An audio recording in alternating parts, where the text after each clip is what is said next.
나의 삶이 나쁘지는 않았네.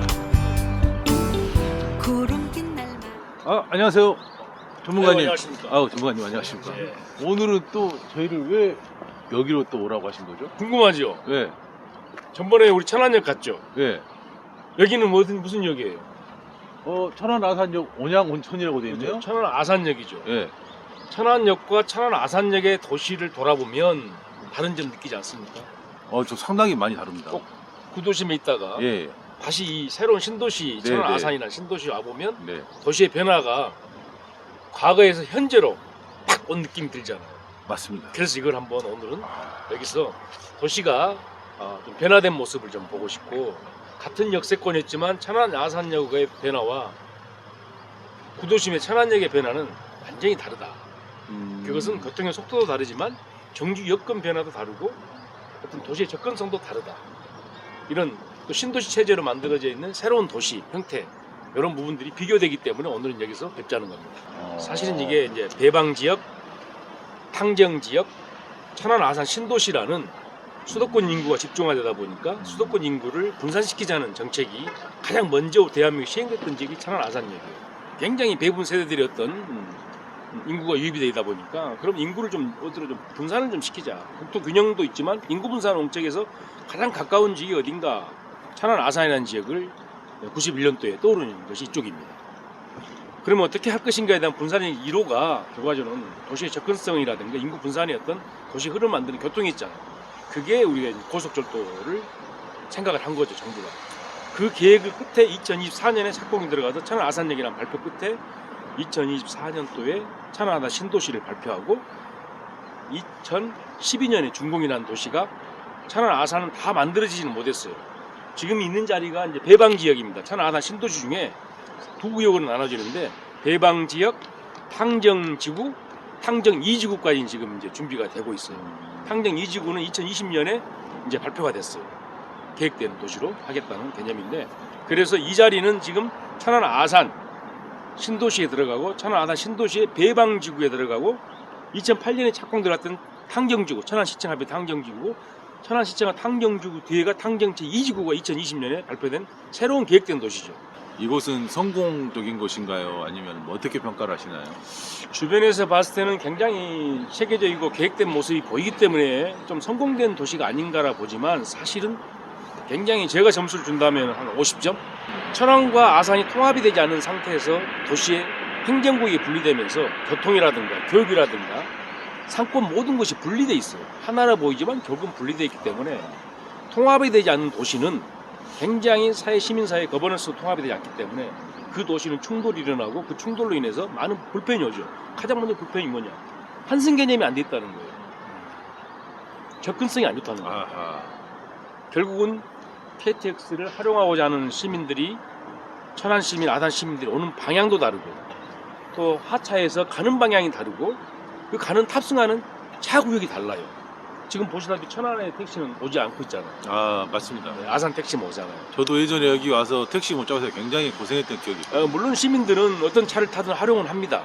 활용을 하지만 더 중요한 대중시설, 대중교통체계가 갖춰지지 않았죠.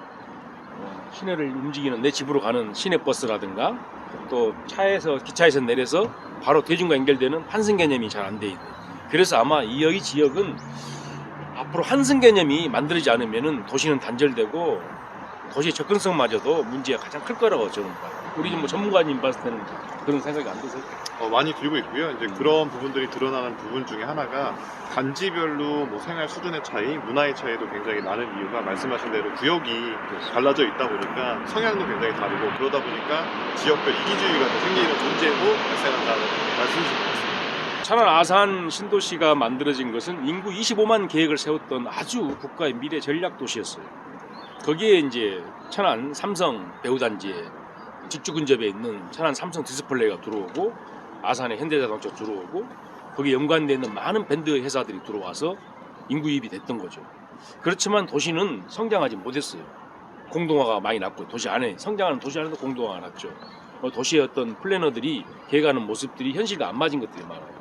그보다 더 중요한 것은 일자리와 직주 근접이 연결돼야 되는데, 도시는 성장을 시키려는 물리적 성장은 있었지만 결국은 도시를 찾아오는, 일자리를 찾아오는, 경제를, 먹거리를 찾아오는 유입 인구는 들어오지 않는 모습이었죠. 이제 조금 도시가 체계적으로 완성이 되다 보니 이제 오지만 막상 와서 보면 도시의 불편은 오히려 신도시에 더 많이 문제가 있다. 앞으로 이런 도시는 이 문제점을 해소하지 않으면 도시는 더 성장이 어려워진 역할을 하고 있다.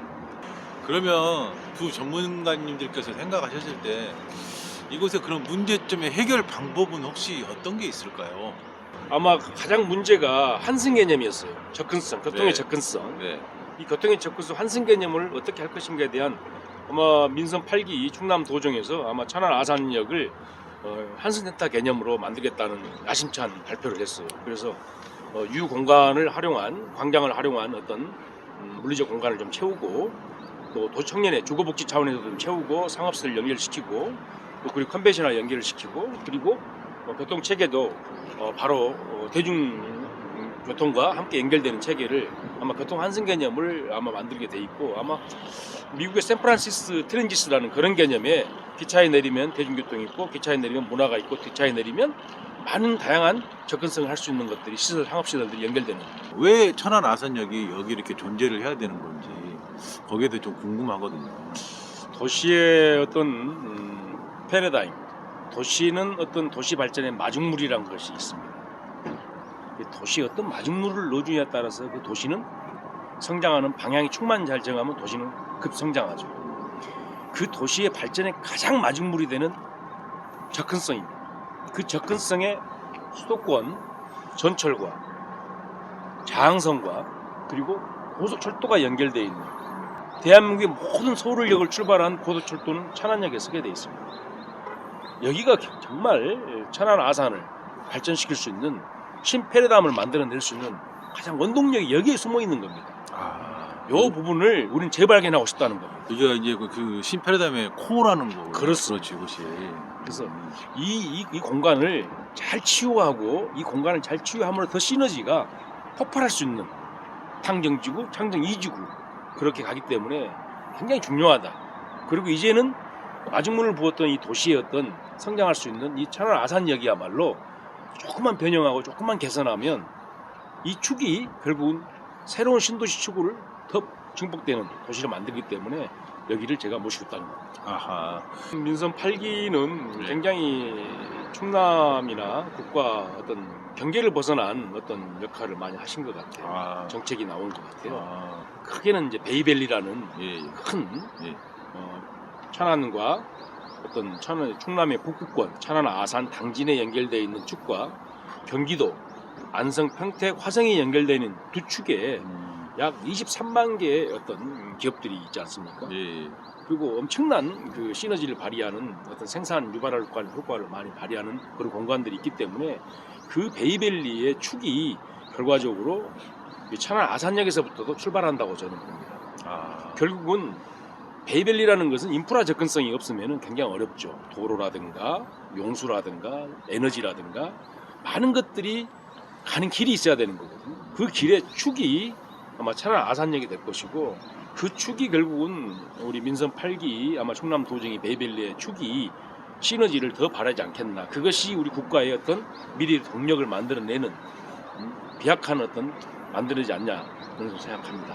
네, 앞으로 우리가 4차 산업 관련돼 있는 AI, 자동차, 반도체, 에너지 이런 모든 부분들이 UM이라든가 도시항공 이런 것들 많은 다양한 우리 대한민국이 앞으로 4차 산업을 선도하고자 하는 그런 산업들을 하나로 뭉쳐서 시너지를 발휘하자는 건데 결과적으로 우리 대한민국의 서쪽 발전이 되면서 경기권 남부라든가 우리 충남의 북부권이 그런 탕정이라든가 어떤 삼성 반도체라든가 현대자동차라든가 많은 다양한 산업들이 같이 연동화되어 있어요. 이 평택이라든가 이런 부분들이 고덕이라든가 이 아산만을 활용한 베이밸리 아산만에 활용 연결되어 있는 그 천안 아산 당진 그리고 안성 평택 화성 이 연결되는 많은 대학과 기업들이 하나에 뭉쳐서 거기에 뭉쳐있는 산업들이 비슷해요.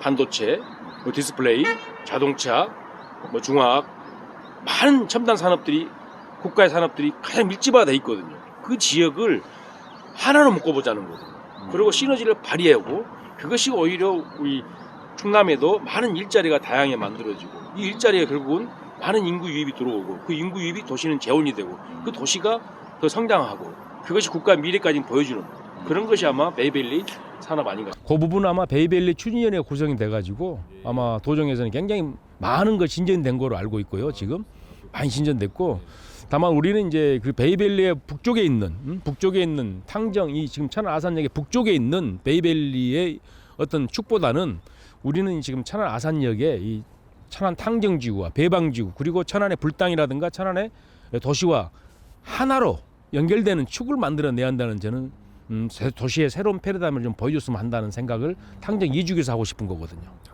그렇습니다. 지금 이미 탕정 배방지구라든가 우리 탕정지구는 이미 도시는 체계는 다 끝나 있어요. 이미 개발이 돼 있고 완공이 돼 있고 준공이 났고 인구도 이미 한 5만 명, 6만 명이 정주하게 돼 있고 나머지 탕정 제2지구가 정말 퍼펙트한 도시가 탄생되지 않을까. 이 부분이 관심이 많습니다. 이런 부분들은 아마 우리 활동가 전문가님들하고 저하고 이런 부분들은 좀 제안을 좀 하고 싶다. 도시 체계 설계가 들어가게 할 때 어떤 것을 해야 되는지 그런 부분들을 좀 보여드리고 싶은 거죠.